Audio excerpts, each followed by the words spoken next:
Hi, my name is Ritu. English skills A1 channel में आपका स्वागत है। आज हम प्रेजेंट कंटिन्यूस टेंस, जिसको प्रेजेंट इम्परफेक्ट टेंस या प्रेजेंट प्रोग्रेसिव टेंस भी कहते हैं, उसके मल्टीपल चॉइस क्वेश्चंस की प्रैक्टिस करेंगे। मेरे प्रेजेंट कंटिन्यूस टेंस वाले लेक्चर में मैंने आपको प्रेजेंट कंटिन्यूस टेंस बहुत अच्छे से समझाया है। इनमें हिंदी सेंटेंसेस में इनकी पहचान होती है कि लास्ट में रहा है, रही है, हुआ है, हुई है, ऐसे वर्ड्स आते हैं।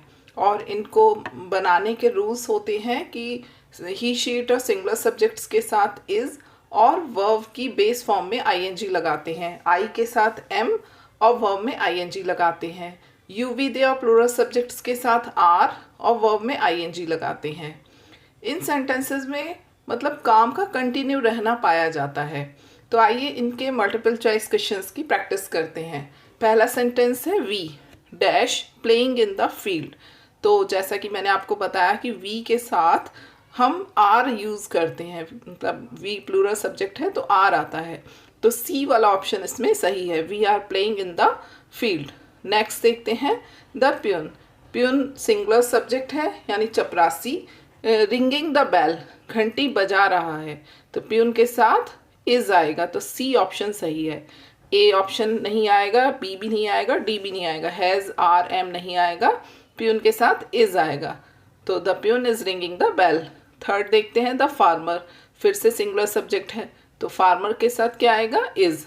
The farmer is ploughing the farmer is ploughing his field. किसान अपना खेत जोत रहा है, तो थर्ड का ऑप्शन ए सही है। नेक्स्ट देखते हैं द पिकॉक। पिकॉक यानी मोर। तो पिकॉक कैसा सब्जेक्ट हो गया, सिंगुलर, तो क्या आएगा इस पिकॉक के साथ, इज। बी ऑप्शन सही है। The peacock is dancing in the forest. मोर जंगल में नाच रहा है। फिफ्थ है ही। तो ही कैसा सब्जेक्ट है, सिंगुलर सब्जेक्ट है, तो हेल्पिंग वर्ब आएगा ही के साथ इज, और वर्ब में आईएनजी वाली फॉर्म आएगी। तो आर लर्निंग ए ऑप्शन है, इज लर्निंग बी ऑप्शन है, तो बी ऑप्शन सही है। सी है एम लर्निंग। तो एम लर्निंग कब आता है, जब आई होता सब्जेक्ट में, और इज लर्नड नहीं आएगा, लर्न थर्ड फॉर्म है, हमें आईएनजी फॉर्म चाहिए। तो कौन सा ऑप्शन सही होगा, B. He is learning his lesson, वो अपना पाठ याद कर रहा है। सिक्स्थ देखते हैं ही। अगेन सिंगुलर सब्जेक्ट है तो ही के साथ क्या आएगा, इज, और वर्ब में आईएनजी। तो कौन सा वाला ऑप्शन सही है, B. He is teaching his younger brother, वो अपने छोटे भाई को पढ़ा रहा है। सेवंथ देखते हैं अनिल। अनिल कैसा सब्जेक्ट है, सिंगुलर सब्जेक्ट है, तो अनिल के साथ क्या आएगा, इज, और वर्ब में आईएनजी। तो फर्स्ट ऑप्शन में है इज हेल्प्ड, जो कि नहीं होगा। बी में है इज हेल्पिंग, तो बी वाला ऑप्शन सही है। Anil is helping the old man, Anil बूढ़े व्यक्ति की सहायता कर रहा है। सी ऑप्शन है आर हेल्पिंग, जो कि नहीं आएगा क्योंकि अनिल सिंगुलर सब्जेक्ट है और सिंगुलर के साथ इज आता है, आर नहीं आता। और डी ऑप्शन है एम हेल्पिंग, तो वो भी नहीं आएगा क्योंकि एम आई के साथ आता है। नेक्स्ट देखते हैं एट्थ डॉक्टर। डॉक्टर भी सिंगुलर सब्जेक्ट है, इसके साथ भी हेल्पिंग वर्ब हम इज लगाएंगे। उसके बाद है examining the patient. Doctor is examining the patient, तो एट्थ का बी ऑप्शन सही है। Ninth Taylor. टेलर भी हमारा सिंगुलर सब्जेक्ट है तो इसके साथ इज आएगा। टेलर इज स्विंग क्लोथ्स, दर्जी कपड़े सिल रहा है ना। कुड नहीं आएगा, ए ऑप्शन नहीं आएगा, सी नहीं आएगा, डी भी नहीं आएगा। कौन सा ऑप्शन आएगा, B. Tailor is sewing clothes, दर्जी कपड़े सिल रहा है। टेंथ है बॉयज़। अब ये हमारा प्लूरल सब्जेक्ट है, एक से ज़्यादा लड़कों की बात हो रही है, तो यहाँ पर आर आएगा। तो बॉयज़ आर नॉट, ये निगेटिव सेंटेंस है, निगेटिव में इज एम आर के बाद नॉट लगाते हैं।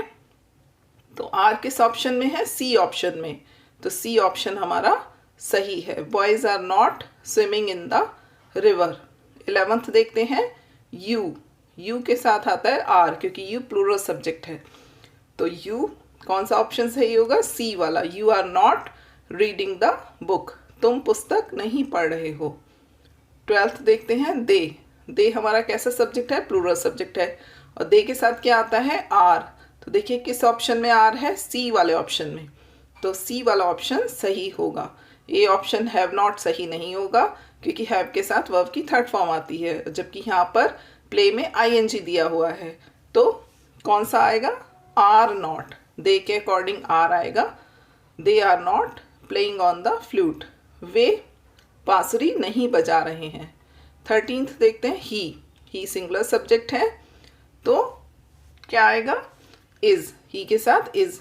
तो दो ऑप्शन में इज दिया हुआ है, सी में और डी में, बट अगर आप वर्ड सीक्वेंस की बात करें तो डी ऑप्शन में नॉट इज सफरिंग दिया हुआ है, जो कि गलत सीक्वेंस है। सही सीक्वेंस होता है सब्जेक्ट के बाद हेल्पिंग वर्ब आता है यानी इज एम आर आएगा, उसके बाद नॉट आएगा, उसके बाद मेन वर्ब में आईएनजी। तो सी ऑप्शन में वर्ड सीक्वेंस सही दिया हुआ है, तो सी ऑप्शन सही है 13th का।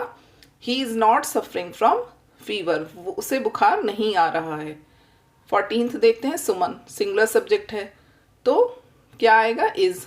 तो किस वाले ऑप्शन में इज दिया हुआ है, बी वाले ऑप्शन में। सुमन के साथ ए नहीं आएगा, आर नॉट सिंगिंग नहीं आएगा, एम नॉट सिंगिंग नहीं आएगा, हैज़ नॉट सिंगिंग भी नहीं आएगा। क्या आएगा, बी ऑप्शन सही है। Suman is not singing the song, Suman गाना नहीं गा रही है। 15th देखते हैं, लता। लता कैसे सब्जेक्ट है, सिंगुलर सब्जेक्ट है तो क्या आएगा लता के साथ, इज। किस ऑप्शन में दिया हुआ है, ए ऑप्शन में। जो बी ऑप्शन है वो अगर आई होता तब आता, सी ऑप्शन तब आता जब सब्जेक्ट प्लूरल होता, और डी ऑप्शन तो यहाँ आएगा ही नहीं क्योंकि वर्ब में आईएनजी है। तो लता वाले में ए ऑप्शन सही है। 15th के साथ 15th वाले में ए ऑप्शन आएगा, Lata is not cooking food. 16th है, पंकज, फिर से हमारा सिंगुलर सब्जेक्ट है तो इज आएगा किस ऑप्शन में, सी ऑप्शन में। तो Pankaj is not laughing, Pankaj नहीं हंस रहा है। 17th देखते हैं, वी कैसा सब्जेक्ट है, प्लूरल। अब प्लूरल सब्जेक्ट के साथ क्या आता है, आर। किस ऑप्शन में आर है, सी ऑप्शन में, तो सी ऑप्शन हमारा सही होगा। We are not playing hockey, हम हॉकी नहीं खेल रहे हैं। अगला देखते हैं 18th, दे प्लूरल सब्जेक्ट है, अगेन क्या आएगा, आर, है ना। कंटिन्यूस टेंसेस की प्रैक्टिस कर रहे हैं यहाँ पर हम, तो इज एम आर के साथ वर्ब में आईएनजी लगता है और ये नेगेटिव सेंटेंसेस है। हेल्पिंग वर्ब और मेन वर्ब के बीच में नॉट आता है। यहाँ पर हमें ऑप्शन सेलेक्ट करना है, दे के साथ आएगा आर, और सी ऑप्शन सही है। दे आर नॉट बेदिंग, यहाँ पर 2 बार बेदिंग आ गया है, थोड़ा प्रिंटिंग मिस्टेक हो गई है, एक ही बार बेदिंग आएगा। दे आर नॉट बेदिंग, वो नहीं नहा रहे हैं। 19th है, काव। काव कैसा सब्जेक्ट है, सिंगुलर, तो काव के साथ क्या आएगा, इज। काव, अब इज ऑप्शन किस में, ए में, तो ए वाला ऑप्शन सही होगा। काव इज नॉट गिविंग मिल्क, गाय दूध नहीं दे रही है। 20th है, वैन। 20th में है वैन, यानी कि क्वेश्चन है ये तो, और कैसा क्वेश्चन है, जब सेंटेंस के बीच में कौन क्या कब कहाँ आता है तो उस क्वेश्चन वर्ड को हम सबसे शुरू में लिखते हैं। तो उसके बाद हमारा आता है हेल्पिंग वर्ब, तो प्रेजेंट कंटिन्यूअस टेंस का हेल्पिंग वर्ब होता है इज एम आर। तो वो किसके अकॉर्डिंग लगाते हैं, सब्जेक्ट के अकॉर्डिंग। सब्जेक्ट यहाँ पर क्या है, दे, तो दे के अकॉर्डिंग क्या आएगा, आर। तो when are they going to Mumbai, वो मुंबई कब जा रहे हैं, तो कौन सा ऑप्शन सही होगा, सी वाला, when are they going to Mumbai. तो 20th का सी सही होगा।